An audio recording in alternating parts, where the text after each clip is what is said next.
Assalamualaikum semua, mahaba. Apa khabar semua? Okey. Seperti yang Umi janjikan, malam ni Umi akan sampaikan satu cerita daripada KRK, iaitu kisah realiti kehidupan yang berlaku di keliling kita. Cerita ni disampaikan oleh sahabat-sahabat Umi untuk Umi ceritakan balik pada kamu semua untuk dijadikan teladan dari sepadan. Yang baik kita ambil sebagai teladan, yang tak baik kita buat sempadan hidup kita. Cerita ni bertujuan untuk menjadikan contoh supaya kita tak lakukan sedemikian rupa, dan untuk kita jadikan satu amalan kita. Mana yang baik tu kita boleh jadikan di satu amalan lah. Mana yang tak baik tu kita jangan buat. Okey, tajuk hari ni iaitu bersedekah. Okey, tajuk ni simple je. Kalau nak diikutkan, sekarang ni sebenarnya dah ramai dah dibukakan pintu hati untuk mereka melakukan sedekah. Dah ramai, tak kira agama, bangsa, mengamalkan sedekah. Sebab masing-masing tahu manfaat bersedekah ni. Sebab ada yang saya jumpa Cina yang suka bersedekah. Dia kata dia banyak lepas dia bersedekah. Ada seperti yang Allah janjikan, tak kira agama, siapa pun yang bersedekah, aku akan kembalikan rezeki tu.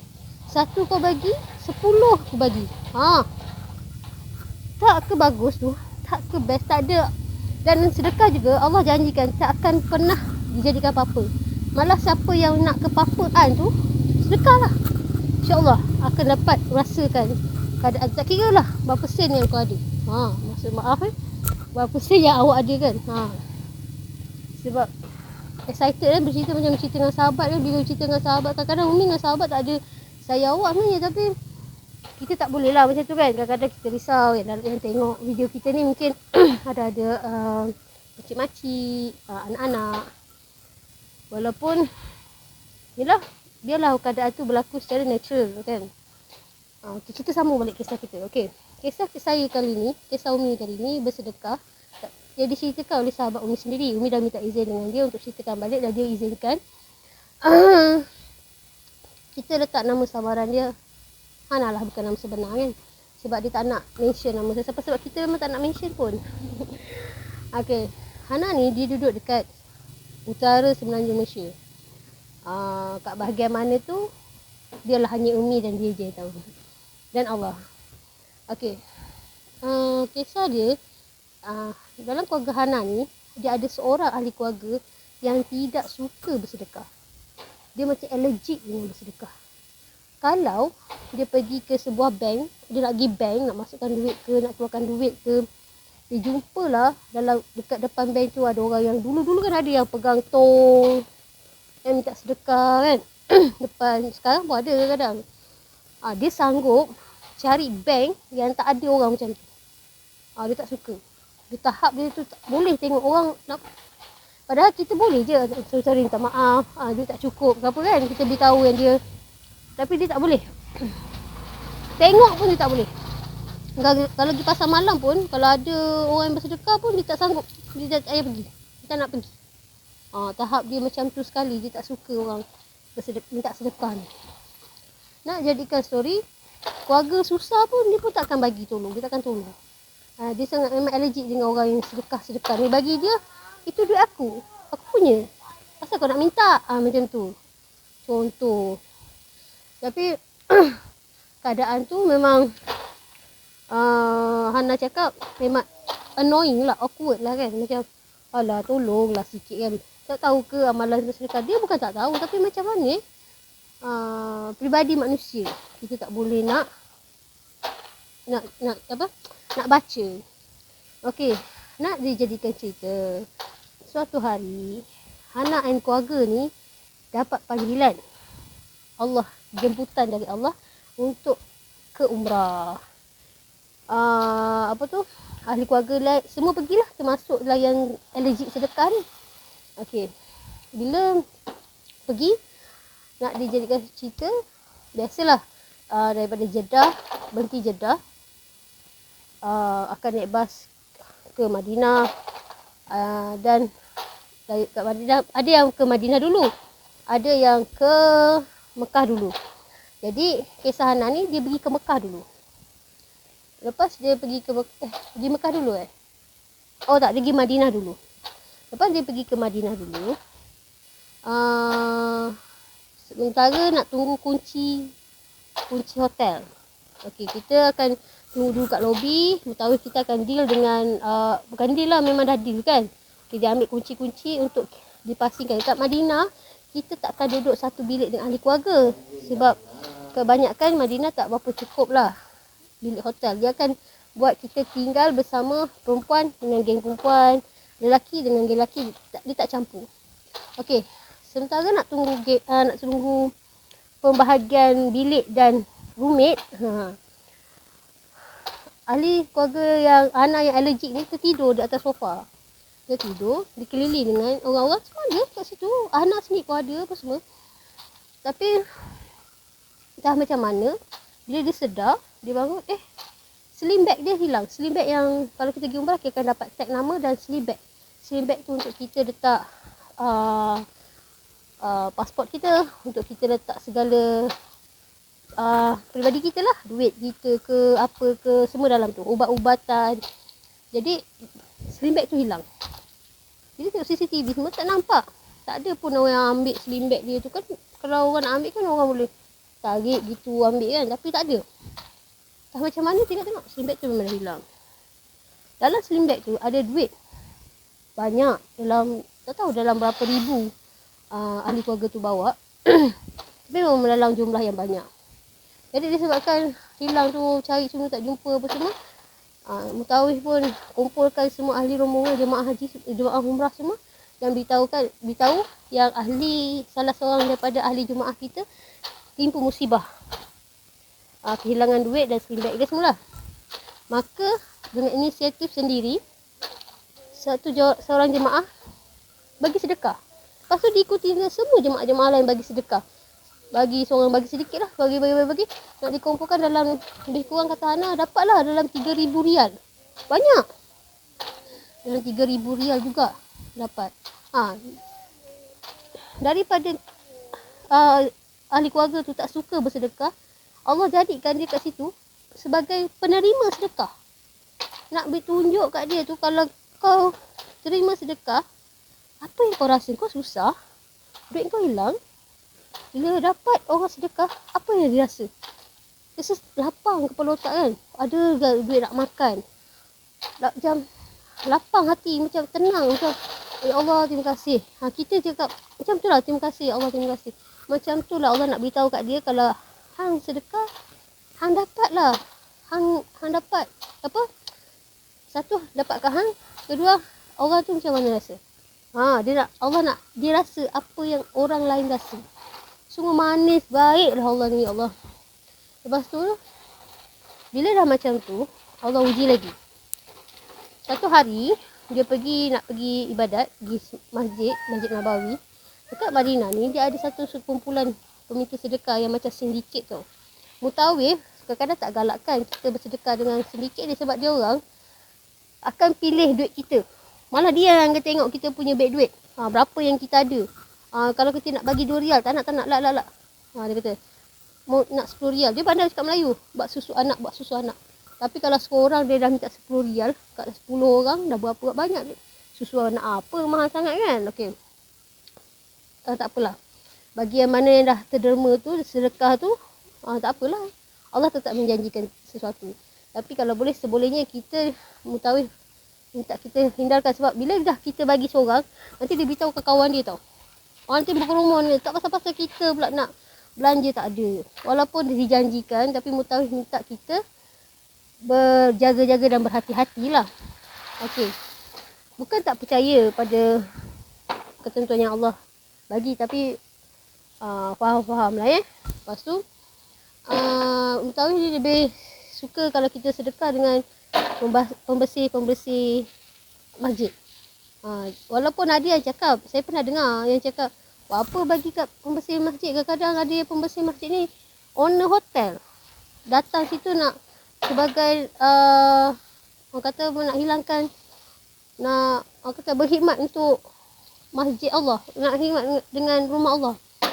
Tapi sebenarnya pernah ada satu saya tengok dokumentari, para pembersih hotel mana yang dah kaya tu, pembersih hotel pula, pembersih masjid yang kaya tu, dia dapat sedekah dia ambil. Tapi bila dia ambil dikumpul, dia akan sedekah balik duit tu pada pembersih-pembersih hotel yang tak berapa nak kaya tu. Jadi sedekah kita ni bersalur-salur. Jadi sedekah kita memang sampai kat tempat dan pada orang yang betul-betul memerlukan. Okey, sambung balik minta maaf tergendala tadi sekejap. Lepas tu okey, bila kita sambung balik, ahli keluarga yang allergic sedekah tu nak pergi solat, nak pergi solat kat Masjid Nabawi, tiba-tiba dia dihimpit dengan sindiket minta sedekah ni. Dia dihimpit, dia di tengah-tengah, dia dihimpit sini. Okey, dia dihimpit masa dalam perjalanan tu. Kemudian dalam masa dia dihimpit tu, ada seorang lagi tiba-tiba nak seluk poket dia. Dia rasa poket dia nak diseluk. Dia ambil lah macam pickpocket kan. Lepas tu dia macam Allah gitu kan. Masa sebut Allah, datang seorang macam tak tahu datang mana. Dia nampak keadaan tu macam tegang lah. Dia tarik ahli keluarga tu dan terlepas. Jadi orang tu pun lari. Dan poket dia tu pun selamat. Tapi dah ada macam sedikit koyak lah. Mungkin orang tu nak guna pisau ke apa kan kat poket dia. Alhamdulillah selamat. Dalam masa yang sama, Hana dengan keluarga ni nak turun tau, lift. Dari bilik juga nak pergi solat. Turun naik lift. Naik lift. Tiba-tiba ada tangan macam seorang Arab bagi sling bag pada ahli keluarga, pada Hana ni. Dia bagi, Hana ni pun sambut. Dia pun tak tahu, macam sekali imbas gitu. Dia ambil, sekali tengok, sling bag keluarga dia ni. Sling bag ahli keluarga dia. Lepas tu sling bag tu memang tak ada duit dah, habis. Duit dah tak ada. Tapi pasport, tag tu semua ada lagi kat dalam tu. Alhamdulillah selamat. Jadi tapi dia tak tahu siapa yang bagi ni. Kita tanya-tanya sampai sekarang. Siapa yang bagi? Macam mana pula orang tu tahu itu keluarga yang punya bag tu? Sebab bukan di kalangan kata Hana, tengok pada rupa tu bukan daripada kalangan jemaah dia, bukan daripada kalangan mutawif, bukan daripada kalangan ahli-ahli mutawif lain. Maksudnya dalam lain lah, kita dalam satu flight kadang-kadang ada mutawif kita yang lain. Tapi itulah bukan dari kalangan mereka semua. Jadi siapa orang tu? Lepas tu ni jadikan story perkara tu berlaku. Jadi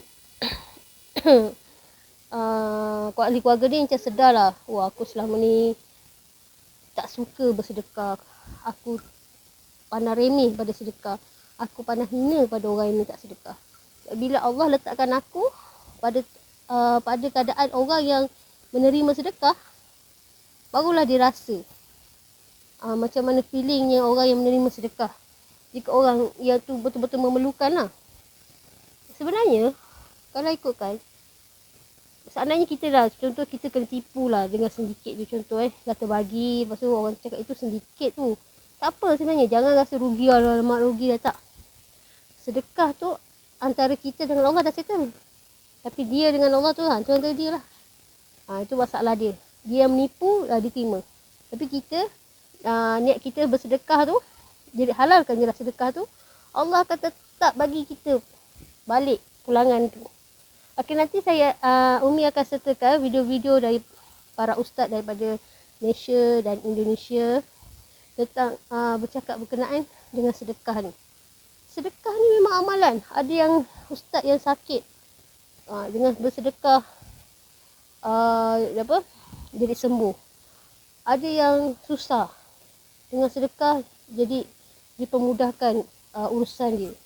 Jadi masalah sebenarnya dengan sedekah ni. Jangan kongkong ataupun jangan macam mana Umi nak cakap. So Umi pun kadang mengalami keadaan tu. Maksudnya mengalami tu, Umi jumpalah dengan orang-orang yang kau kalau sombong, orang ni tak nak tolong kau. Dia tak nak tolong kita, itu antara tu apa, itu hak dia. Tapi maksudnya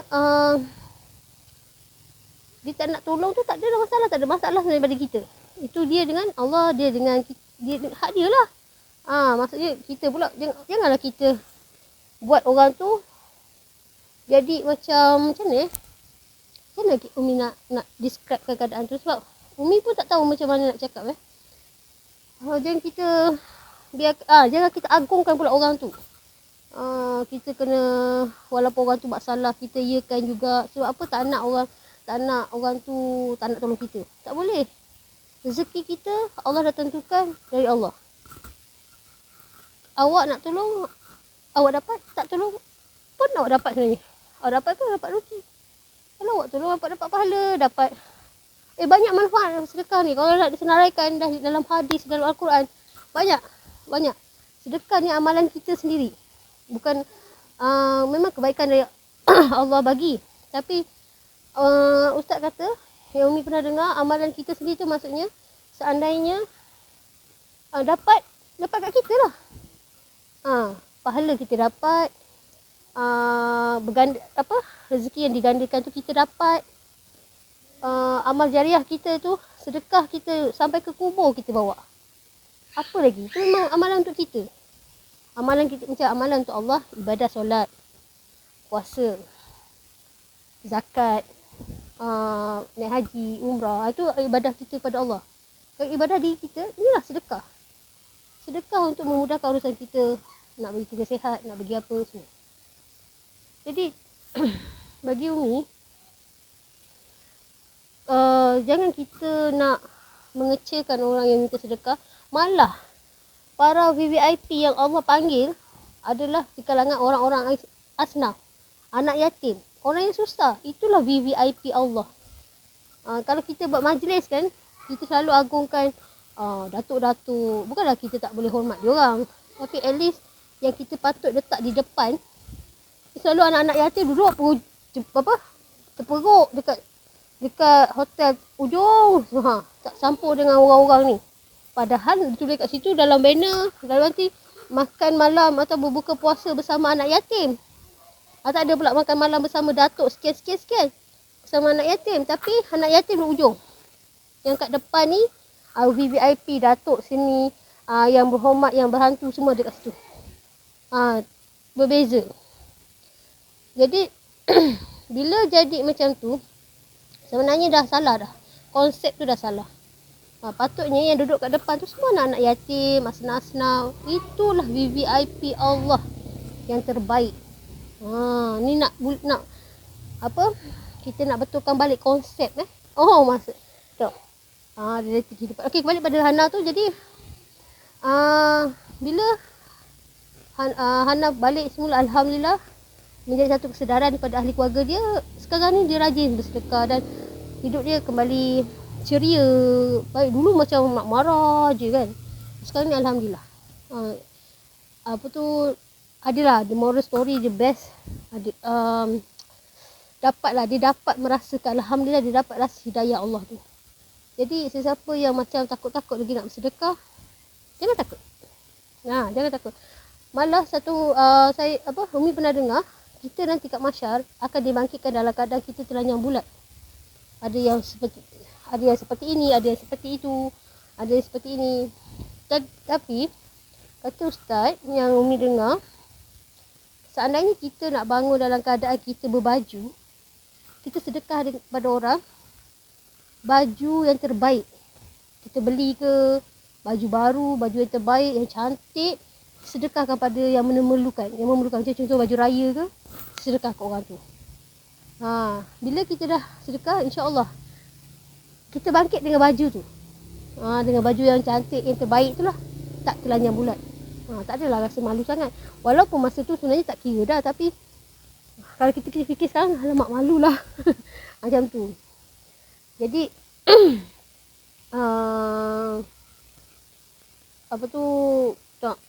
bingung kejap batuk tadi. Jadi the moral of story-nya, bersedekahlah selalu. sedekah takkan membuatkan kita miskin. Sedekah tu takkan buat kita papa ke dana. Malah kita nak ke arah itu, macam mana nak arah ke dana tu dijauhkan. Sebab Allah dah janji dah, kau bagi satu aku pulangkan balik 10. 10 tu tak semestinya semua duit macam kita bagi RM1 dapat RM10, tak ada. Kita bagi RM1 mungkin Allah akan bagi kita RM5. RM5 lagi mungkin Allah bagi dalam bahagian kesihatan kita. Mungkin Allah bagi dalam keadaan keselamatan kita atau kesihatan anak-anak, dan macam-macam lagi. Begitulah, tapi mesti dapat. Tak hari ni, besok. Tunggu je. Tapi janganlah kita nak bersedekah tu macam aku nak 100. Dah macam perjudian pula. Aku bagi 100, aku mesti dapat 1000. Oh jangan. Bagi sedekah lillahi ta'ala, ikhlas. Niat untuk memudahkan urusan, insyaAllah Allah akan mudahkan. Kita nak buat amal ibadah ni, jangan. Lagi satu, minta suka yang nak kena beritahu orang. Nak kena tunjuk ke orang yang aku ni bersedekah ni. Beritahu pula. Mesej Alhamdulillah bersedekah hari ni beribu-ribu. Sekian. Untuk orang, wow, tak elok. Sebenarnya tak bagus. Yalah, sedekah ni kata satu kata-kata yang boleh baca, seperti semut hitam yang berjalan malam. Maksudnya kita tak nampak. Orang tak nampak. Orang tak tahu. Semut hitam berjalan di waktu dia keadaan gelap. Keadaannya macam tu. Dapat sesuatu tak? Surah dapat sesuatu. Jadi Umi minta maaf kalau dalam penceritaan Umi ni ada yang tak kena. Dalam penceritaan Umi ni ada yang tak macam ni, macam tak best kan. Boleh komen apa benda yang Umi kena improve. Boleh share kalau bagus. Dan kalau boleh, siapa yang belum subscribe, boleh subscribe Umi. Sokonglah Umi. Nanti InsyaAllah, siapa yang ada cerita, nak ceritakan, boleh email kepada nanti Umi letak link di description. Okay. Sampai di sini dulu. InsyaAllah, Khamis depan akan ada cerita baru lagi. Mungkin lepas ni cerita apa pula? Nantikan. Okay. Lepas ni, Umi ada... Amna kirim salam. Anak Umi kirim salam untuk semua sahabat Umi. Okey. Akhir kata, Assalamualaikum. Ila liqa. Jumpa lagi. Bye. Saya kena kanser, saya sedekah. Sedekah boleh menyembuhkan penyakit. Satu kisah, seorang Arab, dia tengok Ustaz, rancangan Tanyalah Ustaz. Lepas tu dia balik ke Arab Saudi dan dia terdengar satu hadis, sedekah boleh menyembuhkan penyakit. Waktu dia balik, dia pun bagi orang-orang fakir miskin di Mekah makan. Rupanya anak dia ni dah 10 tahun ni, daripada umur 4 tahun sampai 14 tahun lumpuh. Dia belanja, dia nak anak dia baik. Anak dia seorangnya belanja. Hari kedua belanja. Hari ketiga belanja orang makan dan bagi duit sedekah. Hari ketiga tu, masa dia berehat, anak dia turun daripada tangga yang 10 tahun lumpuh. Turun daripada tangga, ayah, saya lapar. Dia terperanjat dan dia sujud syukur. Dia kata apa? Wallahi, tidak ada satu pun hadis dan tidak ada satu pun ayat Al-Quran yang menipu. Yang menipu kita adalah syaitan menghalang kita daripada sedekah dan beramal soleh. Sedekah itu menolak bala dan musibah. InsyaAllah. Mohon maaf ya. Kalau izin ya, kalau hari ini kita ditimpa dengan ujian, dengan musibah, tolong dicatat. Mungkin ada sesuatu yang harus kita keluarkan, tapi kita nggak keluarkan. Maka kadang caranya Allah itu, kalau ada sesuatu yang harus dikeluarkan, tapi kita nggak keluarkan, maka dengan caranya Allah akan mengeluarkan sendiri. Gimana caranya? Dikasih ujian, dikasih musibah, dikasih bala, ujungnya keluar lagi. Betul? Hamba-hambaku yang hidup di dunia yang tidak berkira dengan harta yang aku bagi kepada mereka, masuk ke dalam syurga mendapat redha Allah melalui pintu sedekah. Dan bersedekahlah daripada harta yang kami bagi. Ke semua ayat sedekah dalam Quran, bila Allah sebut wa anfiqu, belakang tu Tuhan akan beritahu mimma razaqnakum, daripada harta yang kami bagi. Bukan sebab hang pandai menega, bukan sebab kelang hang besar, bukan sebab kedai hang banyak. Kami yang bagi. Kami iaitulah Allah yang bagi ilham, yang bagi kreatif, yang bagi cerdik, yang bagi rajin. Sebab tu setiap kali Allah Ta'ala suruh kita bersedekah dan infak, Allah akan sebut daripada harta yang kami kurniakan. Bangkit satu grup, jalan pi, masuk melalui pintu nama As-Sadaqah. Lalu kata Nabi, pintu itu pun ditutup buat selama-lamanya, takkan dibuka dah sampai bila-bila. Mu nak murah lagi, sedekah. Gaji kecil, sedekah. Gaji mu akan jadi besar lagi. Belum ada lagi orang yang sedekah, jadi habis harta. Belum ada lagi orang yang kuat sedekah, muflis. Tak ada lagi orang sedekah, bankrupt. Kerana Nabi jamin, kalau sedekah tidak akan kurang, makin bertambah. Ma yang kusuma demi sedekah, tak akan kurang harta dengan sebab sedekah.